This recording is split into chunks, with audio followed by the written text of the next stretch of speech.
இன்னைக்கு big pass எப்படி இருந்தது அப்படிங்கிறது பார்த்தீங்கன்னா ஓரளவுக்கு ஓகே அப்படின்னு சொல்லலாம். ஏன்னா பலருடைய முகத்திரை வந்து கிழிஞ்சிருக்கு. எல்லாரும் வந்து ஓட்டிங்ல வந்து எல்லாரையுமே கொண்டு வராங்க. அதாவது ஒரு கம்ஃபர்ட் ஜோன்ல இருக்கிறவங்கள எல்லாத்தையுமே வெளியில கொண்டு வர அளவுக்கு மக்கள் இருக்காங்க அப்படிங்கிறது வந்து தெரியுது. இன்னைக்கு பொறுத்த வரைக்கும் விஜய் பார்வதி வாட்ச்மேன் தான்.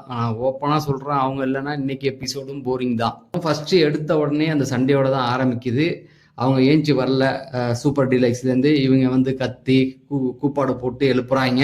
அப்புறம் வந்து அவனை மன்னிப்பு கேட்க சொல்லி அதுக்கப்புறமேட்டுக்கு அவங்க கமருதீன் போய் கஞ்சி தேடி போய் கொடுத்து அதில் உப்பு இருந்து அதுக்கு கஷ்டப்பட்டது அதெல்லாமே வந்து ஒரு சண்டையோட தான் ஆரம்பிச்சுது.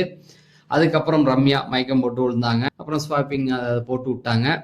அதுலேயுமே பார்த்தீங்கன்னா இந்த ரம்யா, சுபிக்ஷா இவங்கெல்லாம் வந்து வரத்துக்கு பயந்துக்கிட்டு நாங்கள் வந்து இந்த வீட்டை விட்டு போக மாட்டோம், நாங்கள் இங்கேயே தான் உக்காந்துருப்போம், நாங்கள் மெஜாரிட்டி வைஸாக வந்து ஓட்டு எடுப்போம்னாங்க.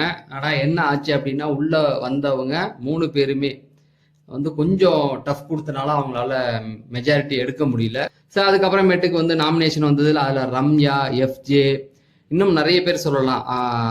அப்சரா வந்தாங்கன்னு நினைக்கிறேன். அதுக்கப்புறமேட்டுக்கு வந்து அரோரா, இப்படி நிறைய பேர். அதில் ஆதிரை வந்து எனக்கு பாஸ் கொடுங்கன்னு வாட்டர்மெலன் டேப்பி கெஞ்சினது வந்து ரொம்ப கேவலமாக இருந்தது. ஏன்னா வெளியில் ஓட்டு இருக்குன்னு அந்த அளவுக்கு பேசுகிறாங்க.